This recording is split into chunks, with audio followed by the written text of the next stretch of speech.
Joining us now is Gary Cohn. He served as the director of the National Economic Council and it was chief economic advisor to President Trump from 2017 to 2018. Gary, welcome. Thank you, Nora. Thanks for having me. So you've seen the same results. You're along this journey with us. What do you think about how the night is shaping out? Well, I think the night is shaping up as you've described it. I think the Trump campaign is done fairly well. I think they've performed better in certain areas, as you pointed out. But the night's not over. Yeah. I don't think anyone should be celebrating yet in Trump headquarters, but I think they got to be very, very pleased with where they are now and where they stand. Mm-hmm. There has been an impression on the campaign trail, and certainly among voters, that Donald Trump would fix the economy. I mean, that's what he's been saying, I'll fix it. That's his slogan. He has also said that he would impose a 25% tariff on goods now from Mexico. He's added Mexico to the list. The estimate of his tax proposals in addition to the tariffs, the estimate is it would add some $7 trillion to the deficit over the next decade. That is double what Kamala Harris would do. Is that good for the economy? So we've been on this deficit problem now for the last 6 or 8 years, and it really got exasperated with COVID. You know, if you look at the spending that was enacted under Donald Trump. It started, I said, 7 or 8 years we've been under this problem. It's not a new problem. But if you look at what's been going on in this country, tax revenues have stayed about equal. If you look at revenues to GDP, and that's the right way to measure it, how much of the economy are we collecting? What's really changed dramatically in the last 3 or 4 or 5 years is how much of the GDP we're spending. Expenditures as a percentage of GDP have changed quite dramatically, and they've changed quite dramatically in the last 4 years. I think we have to realize that the spending to GDP has to be brought under control, and that's before we get to the issue of the Social Security Trust Fund, which is ultimately going to run out of money in the next 7 years, and we're going to have to curtail benefits for seniors, which I don't believe we will ever get to that point. I think we will fulfill our obligation to pay seniors their benefits. And I know we don't have time or the graphics tonight, but for everybody who knows the pie chart of the federal government, about 2/3 of it is entitlements. Yes. So if you ever really want to take a whack to federal spending, you have to take a whack to entitlements. And for entitlements, it's Social Security, Medicare, and Medicaid. So are you suggesting that under Donald Trump, he would do that? No, I'm not. I'm not suggesting that at all. But you're saying that someone should? I'm suggesting there are many other places where we're going to have to take a hard look of how we spend our money and how efficiently. There aren't any other major places. There's entitlements. There are many. There are other places. You're right. It's 2/3. There's discretionary spending. There's military spending. How efficiently do we spend our military money? Are we spending our military money on things that we need today? Or are we spending our military money on things that we bought 10 years ago that made sense 10 years ago?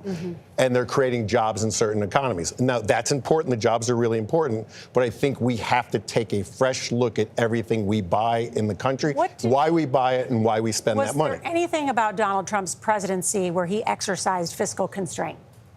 Yes, there were places where he exercised fiscal constraint. I think he took advice from some of his advisors on places where he would have spent additional money had he not listened to some of his advisors. And if you look at the spending during that period of time, we were 2 to 3% lower in spending to GDP than we are today. Gary, you were the architect of the Trump tax policy that was put in place in 2017. He's campaigning saying he's not going to tax Social Security income. He's not going to tax overtime. He's not going to tax tips, something Vice President Harris also says. There are a number of things. It floated not having income tax. The Republicans look like they may get control of the Senate. Do you think a Republican-controlled Senate would do any of those things? Well, you also need the House, potentially. So remember, we've got legislation. Legislation starts in the House, works its way to the Senate, and then gets to the president's office. So we don't know what the House is going to look like at this point. I think that what candidates promise on the campaign trail and what they do in reality are two different outcomes. You know, it's very interesting to go promise. As you said, both candidates went out of their way to promise the electorate certain things that cannot be delivered.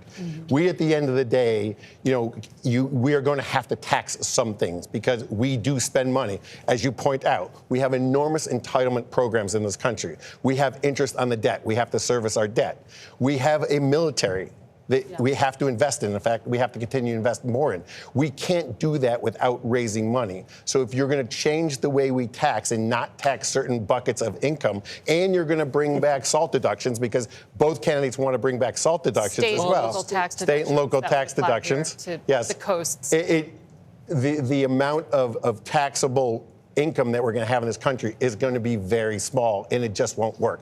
So I think we're going to have to deal with the reality of trying to look at our fiscal position and be somewhat responsible and get our debt to GDP back into a normal place. But the Trump-Vance campaign promises to solve all of that through tariffs, which are blunt instruments. Gary, I know you don't like them. So, I mean, can you bottom line that for us, though? Because if we are being told that there are going to be tariffs put on goods, they will raise costs for the poorest people in this country. What they buy is going to become more expensive for them. So, again, I won't categorically say I don't like tariffs. Tariffs have an important role to play when a country is dumping products or selling products in this country that we manufacture substantially below the cost that we manufacture them at, because they're run by state-owned enterprises, so they don't pay for capital, they don't pay living wages because they don't have to, and they don't care about the environment. If you have those three competitive advantages, you can produce a product substantially cheaper than we can in the United States. If you're doing that and selling your product here in the United States, we should impose a tariff on you as a country and the product. If we don't manufacture the product in the United States and we're putting a tariff on it, I agree with you.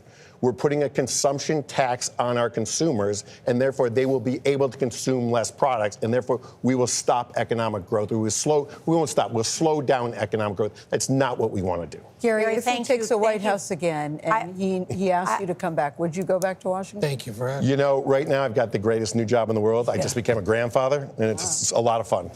You look too young. not a to be no. Grandfather, that's impressive. Gary, thank you so much. Thank you for the policy discussion after midnight here. I know it will continue on many of our programs later. Thank you so much. My pleasure.